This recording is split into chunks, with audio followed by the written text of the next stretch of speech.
예수님 때문에 언제나 행복하십시오. 아멘. 우리가 지난 수요일까지였지요.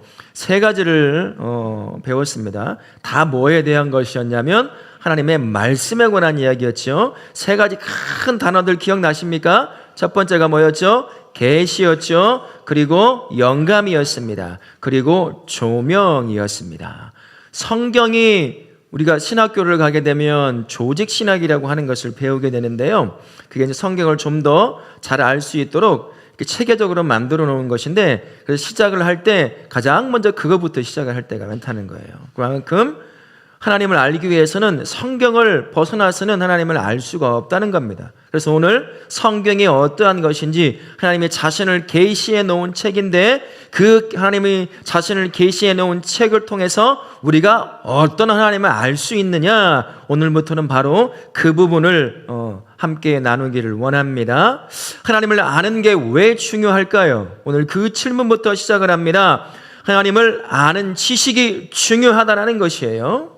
하나님을 아는 지식이 얼마나 중요한지 장 칼뱅이라고, 이제 우리 합동측에서는 존 칼빈이라고 하고, 우리 다른 통합측이나 이런 신학교에서는 그냥 프랑스 발음대로 장 칼뱅이라고 하는데요. 똑같은 사람이에요. 이제 영어나 독일어로 읽느냐 불어상으로 읽느냐 똑같은데 장 칼뱅이 이런 말을 했습니다. 같이 한번 스크린 보시겠어요?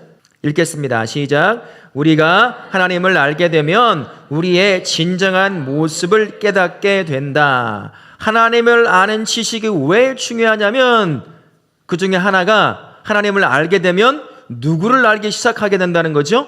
나요, 나. 내가 하나님을 몰랐을 때 내가 죄인인 거 알았습니까? 몰랐습니까? 나에게 영원한 생명이 원래 주어져 있었다는 걸 알았나요? 몰랐나요? 우린 몰랐습니다.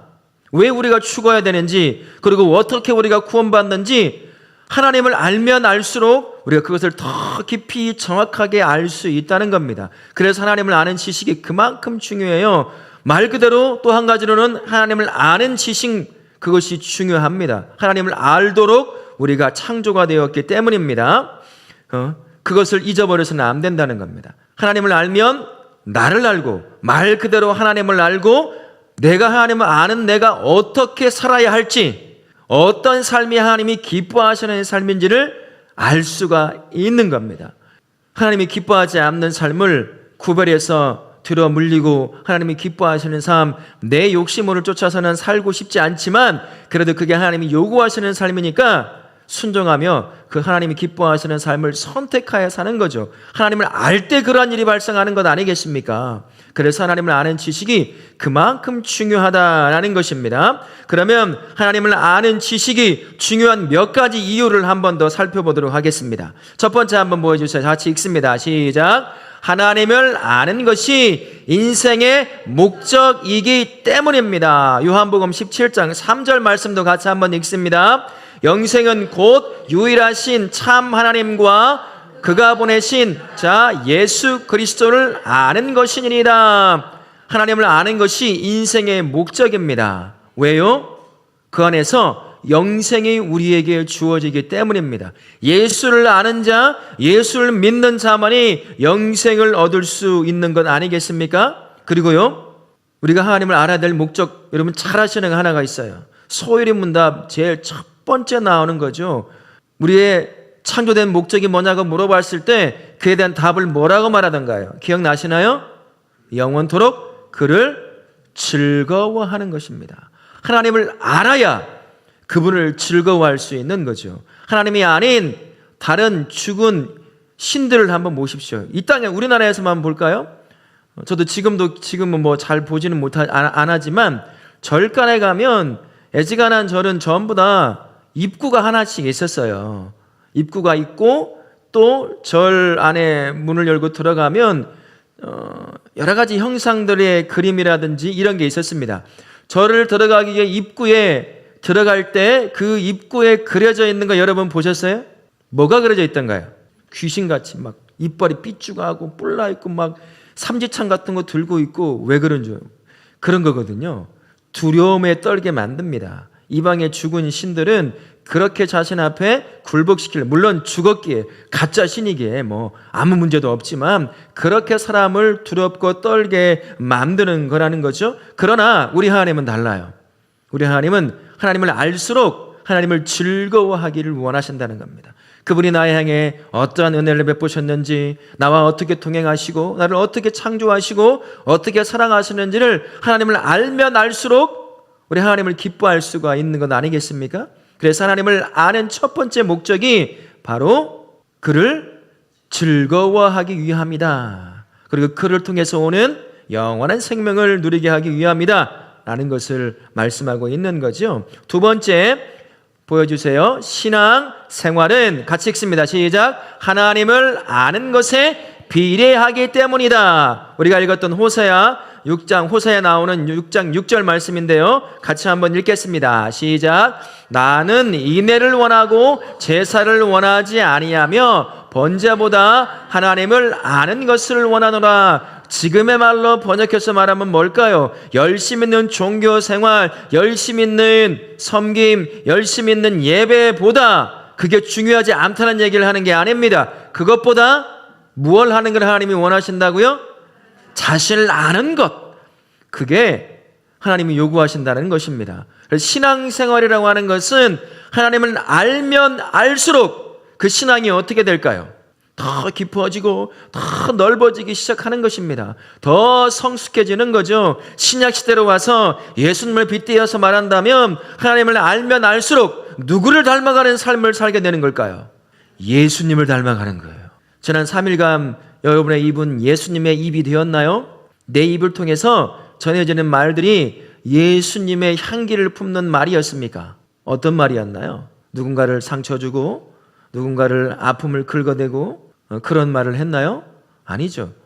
하나님을 알면 알수록 내가 점점점 더 예수님을 닮아가요. 그래서 비례적이라고 얘기하는 겁니다. 하나님을 안다는 건 그냥 지식으로 공부해서 아는 것만 말할까요? 여기서 말하는 안다는 것은 하나님을 경험하는 겁니다. 삶의 현장에서 경험하면 경험할수록 나의 언어와 나의 생각과 나의 관점과 세계관과 내가 살아가는 삶의 모든 방향이 예수님을 닮아가기 시작하는 거예요. 점점 때로는 넘어지기도 하고 실패를 보기도 하지만 결국에는 어제보다 오늘 더 누구를 닮아가 있는 걸까요? 예수님을 닮아가 있는 거예요. 그래서 예수님을 아는 하나님을 아는 지식이 중요한 것이 바로 그겁니다. 하나님을 닮아가고 예수님을 닮아가게 하기 위함이라는 거예요. 그래서 예수님을 그리고 하나님을 아는 만큼 내가 비례로 예수님을 하나님을 닮아가기 시작한다라고 볼 수가 있는 거죠. 세 번째 이런 겁니다. 같이 한번 읽어보겠습니다. 세 번째인데요. 이스라엘 역사 없나요? 그거 지워주세요. 세 번째는 저기 빼먹었나 봐요. 자, 보겠습니다. 제가 읽어볼게요. 이스라엘 역사와 교회 역사는 하나님을 아는 지식의 중요성을 강조하기 때문입니다. 기독교의 역사는요, 하나님을 알아가는 그러한 역사였습니다. 처음 예수님을 알고 교회가 처음 세워지고 그럴 때보다 지금 더 하나님에 대해서 훨씬 더 잘 알아요. 많은 학문이 발견되고 또 과학적인 지식도 발견되고 이런 모든 것들을 통해서 더 하나님을 알아가기 시작을 했습니다. 그런데 중간쯤 하나님을 알지 못하는 것 같은 그러한 때가 한 번 있었지요. 어느 때일까요? 중세시대였습니다. 로마 카톨릭이 그들은 제대로 하나님을 알지 못했습니다. 그러다 보니 다양한 것들을 만들어냈어요. 지난번에 말씀드렸죠. 연옥과 같은 것들, 또 뭐 연옥을 걸쳐 있는 그를 위해서 뭐 헌금을 많이 내면 딸랑딸랑 돈 들어가는 소리를 듣고 하나님이 그를 천국으로 올려가고, 그렇지 않으면 뭐 그들은 남겨두든지 또는 뭐 어느 순간 지옥으로 간다느니 별 희한한 것들이 만들어지기 시작한 거예요. 하나님에 관한 지식이 부족하다 보니까 이제 희한한 것들을 만들어 갑니다. 자기가 보는 환상이 하나님의 형상이라든지 막 별 것들을 다 만드는 거죠. 그런 일이 바로 그때 중세시대에 있었고 지금도 그렇습니다. 하나님을 아는 지식이 부족하면 다른 것을 쫓아가게 되어 있어요. 환상을 쫓습니다. 내가 꿈을 쫓죠. 꿈을 꾸니 내가 환상의 소리를 들어보니 뭐 이런 것을 쫓기 시작한다는 거예요. 하나님에 관한 지식이 부족하면 그렇다는 것입니다. 그러니 그런 일이 없어야 하겠죠. 기독교의 온전한 역사를 바라보면 하나님을 알아가는 지식이 쌓여져 가고 있었습니다. 처음 예수를 알 때보다, 성경이 방금 전에 만들어지고 모아지는 그때보다 지금도 하나님을 아는 지식이 훨씬 풍성해요. 그때는 알지 못했고 잘못 알았던 것들이 지금은 이제 훨씬 더 풀어지고 해결되고 하는 것들이 많이 있기 때문인 거죠. 그래서 하나님에 관한 지식이 중요한 이유가 바로 여기에 있다라는 것을 기억하시고, 그 두 번째를 보면 오늘날 교회 안에서 성도가 하나님을 아는 지식이 굉장히 무지해졌다는 것을 알 수가 있습니다. 첫 번째, 아까 봤던 건데요. 한번 보여주세요. 같이 읽습니다. 시작. 성도들의 마음에 현대 정신에 영합되었기 때문이다. 가로에 뭐라고 되어 있습니까? 죄입니다. 자신의 죄된 욕망을 쫓아 살아가요. 중심에 뭐가 있다는 얘기죠? 죄된 욕망이 차지하고 있습니다. 내 안에 예수님이 중심을 차지하고 있지 않으니까 하나님이 멀어지는 거죠. 그냥 이 욕망, 죄된 욕심이 요구하는 그 삶이 삶의 중심이 되어져 있습니다. 내가 예수 믿는다고 하지만 그러나 그 중심에는 하나님을 알고자 하는 열망과 하나님에 대한 지식이 쌓여져 가는 것이 아니라 여전히 겉은 성도의 모양을 가지고 있지만 내 안에는 죄된 본성을 쫓아 죄의 욕심을 쫓아가고 있는 거죠. 그러다 보니 이 안의 중심이 하나님이 차지하고 있지 못하는 겁니다. 그런 이유 때문에 하나님을 아는 지식이 점점 멀어져요. 종교적 형태, 화려한 형태, 그리고 빼놓지 않고 주일에 예배드리는 것은 그 어느 때보다 잘 할지 모릅니다.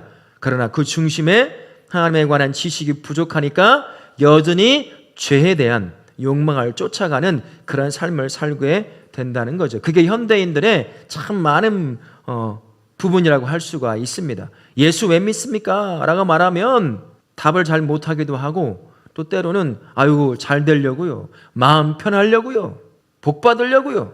여러분 혹시 그 셋 중에 제가 말한 셋 중에 한 가지인가요? 그건요 부수적으로 따라오는 거예요.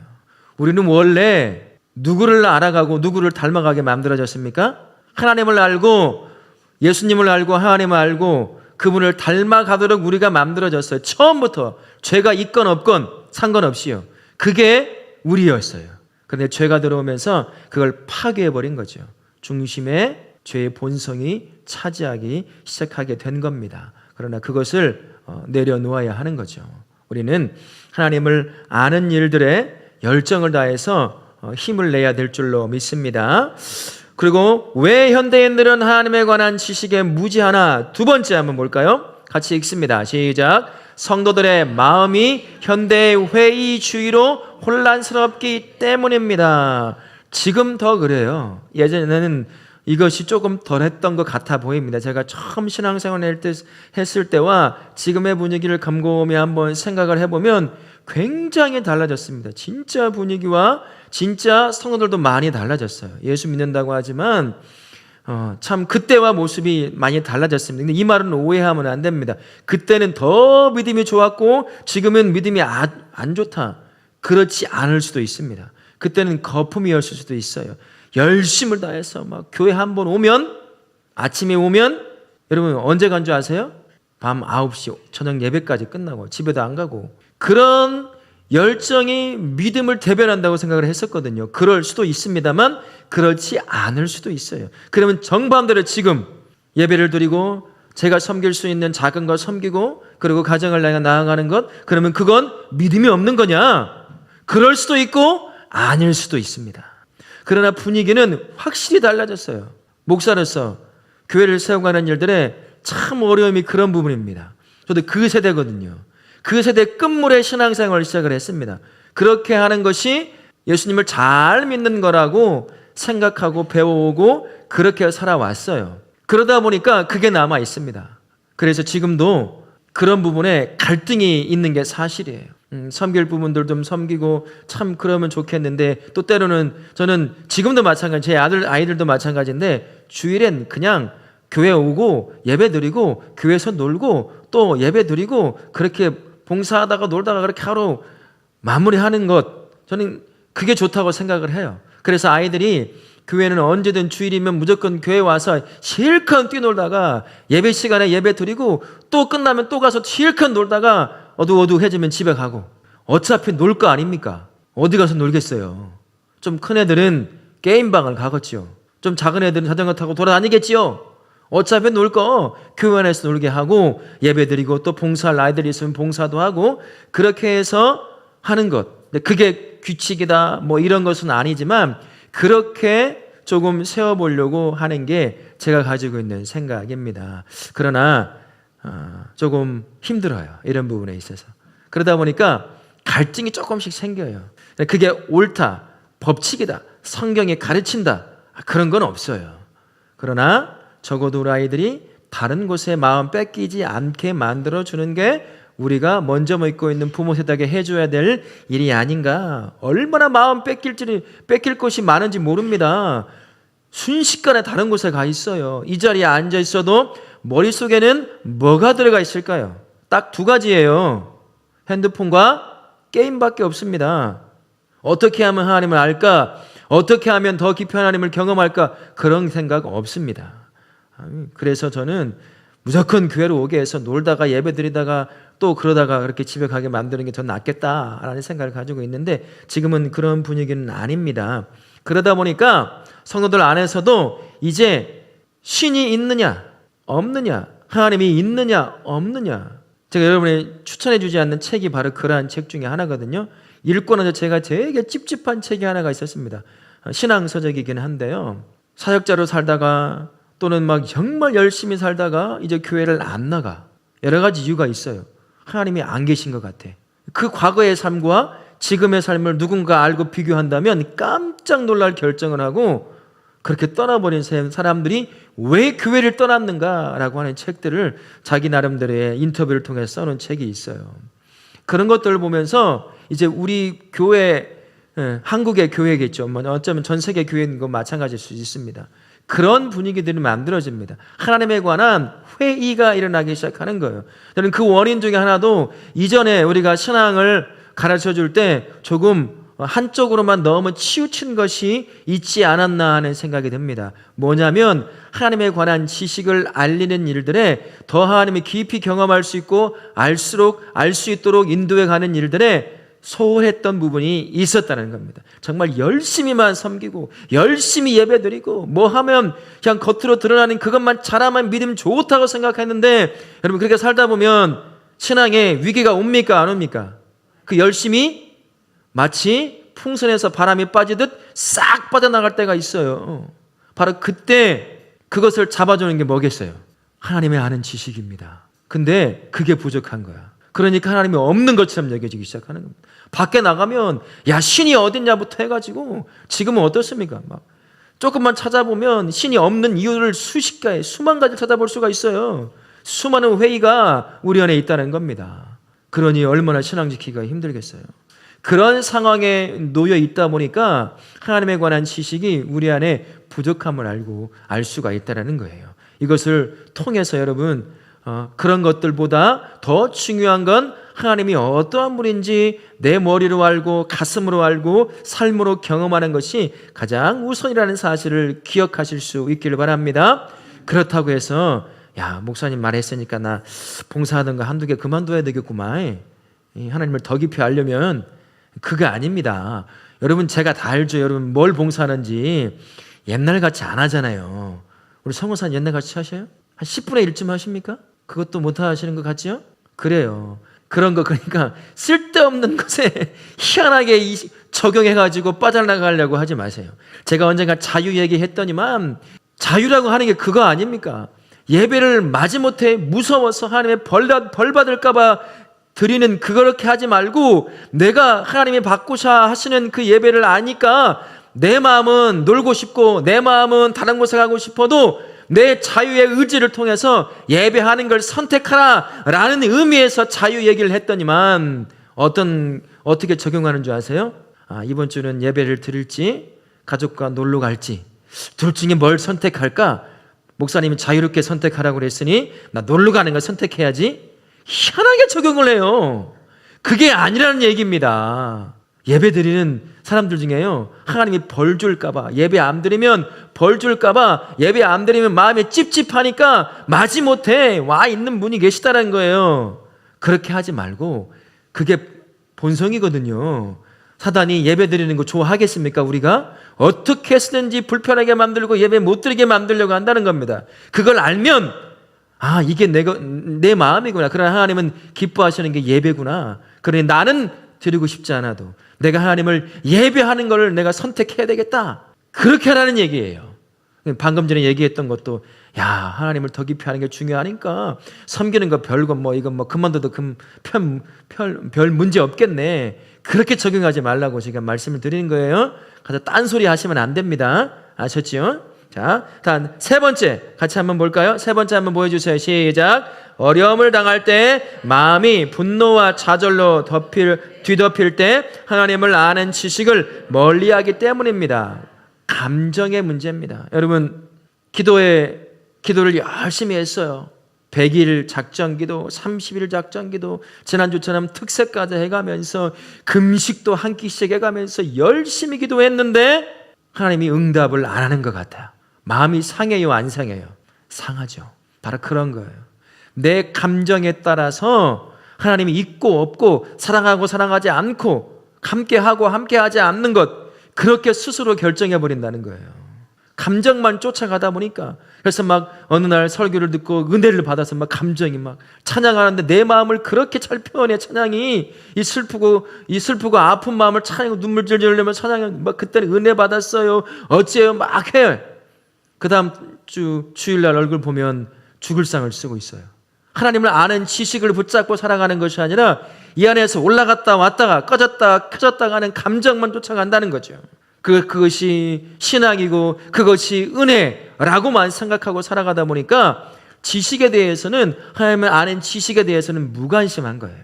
끊임없이 이 감정에 복받쳐 오르는 것만, 그것이 하나님을 아는 거라고 착각에 빠져 있다는 거죠. 그렇다고 해서 나를 감동시키는 것이 무가치한 거냐? 그렇지는 않다라는 겁니다. 또 희한하게 한쪽으로만 치우쳐 생각하고 받아들여서는 안 된다는 거죠. 그것만이 아니라는 겁니다. 하나님은 내 마음에 큰 감동을 줄 수가 있어요. 그런데 눈물을 흘리게 할 수도 있습니다. 그건 부인해서는 안 된다는 거예요. 그러나 그게 신앙이고 그게 하나님을 아는 지식이라고 생각하면 안 된다라는 것입니다. 자, 네 번째 한번 볼까요? 같이 읽습니다. 네 번째 시작. 나를 세상의 중심에 놓는 교만한 본성 때문입니다. 내가 내 인생의 뭐라는 거죠? 주인이라는 거예요. 그러니 수시로 하나님을 재는 거죠. 내가 잣대가 되는 거예요. 날 사랑한다? 아니다. 내가 내 삶의 중심이 되면 그것만큼 교만한 게 어디 있겠습니까? 내가 중심을 차지하고 있는데 내 안에 하나님이 들어올 공간이 어디가 있겠어요? 현대인이 그렇다는 겁니다. 오직 나예요. 오직 나. 섬기는 것도, 봉사하는 것도, 예배 드리는 것도 다 자칫 잘못하면 그 중심에 누가 있을 것 같아요? 내가 있습니다. 왜 예배 드릴까요? 하나님 복 받으려고요. 왜 기도할까요? 복 받으려고요. 왜 헌금하세요? 복 받으려고요. 잘 되려고요. 그 중심에 누가 있는 거예요? 나예요. 예배의 중심은 누굽니까? 찬송의 중심은 누구예요? 하나님이셔요. 그런데 그것조차도 내가 중심이 되어 서려고 한다는 겁니다. 우리의 연약함인 거죠. 하나님을 안다고 한다면 내가 왜 하나님을 예배해야 될지, 내 마음에서는 예배를 드리고 싶지 않은 그 마음이 불일 듯 일어나 가고 싶지 않게 만들지만, 내가 하나님을 아는 깊은 지식이 있다고 한다면 이런 나의 예배를 받기 원하시는 하나님을 알잖아요. 그러니 이 안에서 내 발을 잡고 있는 모든 걸 족쇄를 끊어버리고 예배 자리로 나올 수가 있는 겁니다. 그래서 하나님을 아는 지식이 중요한 거죠. 내 중심에는 하나님을 아는 지식, 그 하나님이 중심이 되어 있어야 될 줄로 믿습니다. 아멘. 그 다음에 하나님을 아는 지식의 출발점과 한계, 그리고 전제를 또 알 수 있어야 합니다. 우리 첫 번째 한번 보여주시겠어요? 같이 한번 읽습니다. 시작. 하나님을 아는 지식의 출발점은 무엇인가? 밑에도 있겠습니다. 하나님에 대한 신앙은 하나님께서 자신을 계시하셨다는 원칙에 기초합니다. 이 때문에 하나님을 아는 지식에 있어 가장 중요한 기초이자 근거는 특별 계신 성경입니다. 그래서 제가 서두에도 말씀드렸죠. 뭐부터 우리가 시작을 했죠? 성경에 관한 이야기부터 시작을 했습니다. 왜요? 그 안에서 우리 하나님을 발견할 수 있기 때문인 거예요. 그래서 우리가 하나님을 아는 지식의 출발점은 나의 지식도 경험도 내 감정도 아니에요. 어디부터 시작이라고요? 성경, 하나님의 말씀부터 시작입니다. 우리가 하나님을 알 수 있는 길은 성경이라는 거예요. 특별 계신 성경을 통해서 하나님을 알기 시작한다. 그게 출발점입니다. 희한한 경험하려고 하지 마십시오. 그건 하나님께서 기도함 가운데 줄 수 있는 경험이기도 하지만 그걸 통해서 하나님을 알고 경험해 보려고 추구해서는 안 되는 것입니다. 가장 중요한 출발점은 특별 계신 성경이라는 것을 기억하시고 항상 성경을 가장 가까이 하시는 우리 성도님들 되실 수 있기를 바라겠습니다. 두 번째 한번 보실까요? 두 번째 보여주세요. 시작. 하나님을 아는 지식에는 한계 및 전제가 있습니다. 첫 번째 읽습니다. 시작. 하나님이 인간에게 철저하게 자신을 보여주셔야 인간은 그분을 알 수 있습니다. 하나님이 자신을 보여준다는 게 어떤 거라고 했죠? 우리가 처음에 하나님이 자신을 보여주는 걸 뭐라고 했습니까? 그 단어 있죠? 계시. 하나님이 보여줘야 알아요. 우리가 하나님을 알려고 찾아갈 수 없어요. 하나님을 알려고 찾아가다 보니 무엇을 발견했을까요? 산신령을 발견하는 겁니다. 우상을 발견하기 시작하는 거예요. 우리의 영적인 눈과 우리의 감각과 우리의 모든 것은 하나님을 알 수가 없습니다. 하나님이 자신을 보여주셔야 돼요. 그래야 우리가 알 수 있습니다. 그래서 하나님이 우리가 못 찾아오니까 어떻게 하셨다고요? 자신을 보여주셨어요. 그 최고의 극치가 뭘까요? 예수님이세요. 보고 듣고 만져보고 함께 알 수 있도록 하나님이 어떠한 분인지를 예수님이 정확하게 보여주셨습니다. 하도 자신을 못 찾아오니까 직접 인간의 몸을 입고 이 땅에 오셔가지고 하나님이 어떠한 분인지를 완벽하게 그의 짤막한 삶을 통해서 보여주셨습니다. 그분을 기억하게 하기 위해서 성경을 또한 우리에게 주셨죠. 하나님이 보여주시지 않으면 우리는 하나님을 알 수 없다는 것, 우리는 스스로의 능력이 없습니다. 자, 두 번째, 그거의 두 번째 한번 보여주세요. 같이 읽습니다. 시작. 우리는 결코 하나님을 완전히 이해할 수 없습니다. 성경이 주어졌음에도 불구하고 우리가 하나님을 완벽하게 알 수 있느냐? 그렇지 않다는 겁니다. 로마서 11장 33절 말씀 같이 한번 읽어보겠습니다. 깊도다 하나님의 지혜와 지식의 풍성함이여 그의 판단은 헤아리지 못할 것이며 그의 길은 찾지 못할 것이로다. 우리의 지식으로는, 우리의 경험으로는, 우리의 지혜로는 하나님을 다 이해할 수 없다라는 겁니다. 언젠가도 말씀드렸죠. 이 작은 머리를 가지고 있는 인간이 하나님을 완벽하게 이해하면 누가 하나님일까요? 내가 하나님인 거예요. 내가 하나님을 완벽하게 이해해요.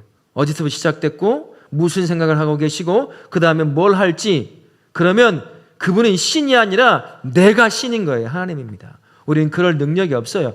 죄가 없을 아담 그 시대에도 하나님을 아는 데는 분명한 한계가 있었습니다. 그러나 피조물로서 하나님을 알아야 할 충분한 만큼은 다 알고 있습니다. 지금은 그만큼이 안 되죠. 왜 그럴까요? 죄가 하나님을 아는 지식을 다 망가뜨려 놨어요. 우리의 영적인 모든 감각들을. 그래서 최소한도로 알게 되는 겁니다. 그것을 완벽하게 보충하기 위해서 하나님께서 성경을 주신 건데, 성경을 주셔서도 하나님을 완벽하게 이해할 수 있을까요? 왜 그렇죠? 성경이 전능하신 하나님을 인간의 문자로 다 담을 수 있나요? 없나요? 다 못 담아요. 그런데 그렇다 하더라도 성경은 믿는 우리가 알아야 할 만큼 하나님을 충분하고 차고 넘치게 알려주는 게 성경이라는 것. 이해되셨죠? 그래서 성경을 떠나서는 알 수가 없습니다. 우리 스스로 지혜, 능력, 지식, 모든 것에 한계가 있어요. 망가졌습니다. 심지어 나도 잘 몰라요. 잘 아셔요, 자신들? 내 자신도 왜 그런지 모를 때가 많더라고요. 내가 왜 이렇게 행동하지? 내가 왜 이렇게 살아왔지? 모를 때도 참 많습니다. 자식 다 아세요? 남편 다 알아요? 아내 다 아십니까? 모르잖아요. 가까이 있는 것도 몰라요. 나도 모르고요. 이게 우리의 한계입니다. 이 한계를 가지고 전능하신 하나님이 자신을 계시한 성경을 통해 완벽하게 하나님을 알 수 없는 거죠. 성경도 없었을 때는 얼마나 하나님을 몰랐겠습니까? 그러니 희한한 짓을 참 많이 했던 거죠. 그러나 우리에게 하나님이 성경을 주셨습니다. 그래서 더 하나님을 깊이 알 수 있게 만들어 놓으셨어요. 그래서 성경은 성도에게서 절대 멀리 떨어져서는 안 됩니다. 왜 그렇죠? 하나님을 아는 지식이 어디서부터 출발합니까? 성경이에요. 여러분 지금 맥체인 성경 읽기표로 가지고 잘 읽어가고 계십니까? 손 한번 들게 해볼까요? 여러분 이거 가까이 하세요. 모르겠으면 그냥 유튜브 틀어보면요, 맥체인 성경 읽기표 하루에 한 번씩 들려주는, 저도 그거 갖고 듣기도 해요. 듣고 읽고 또 설교를 통해서 듣고 또 매일 성경을 통해 또 성경 묵상도 하고, 그게 모르면 옆에 해설도 나와 있죠. 그것도 읽어가면서 그렇게 조금씩 하나님을 아는 지식이 깊어져야 합니다. 그냥 머리로 아는 지식과 함께 또 내가 동행하시는 그분과 함께 살아가는 삶의 현장에서 그분을 경험함으로 말미암아 머리의 지식이 다 알려주지 못하는 실제 살아계신 하나님의 나를 인도하시는 그 지식도 내 몸이 경험할 수 있어야 한다는 거죠. 이 한 주간 하나님의 말씀을 가장 가까이 함으로 말미암아 그 말씀이 계시해 주는 하나님을 지난주보다 이 한 주간 더 깊이 알고 경험하시는 우리 성도님들 되실 수 있기를 예수님의 이름으로 축원합니다. 아멘.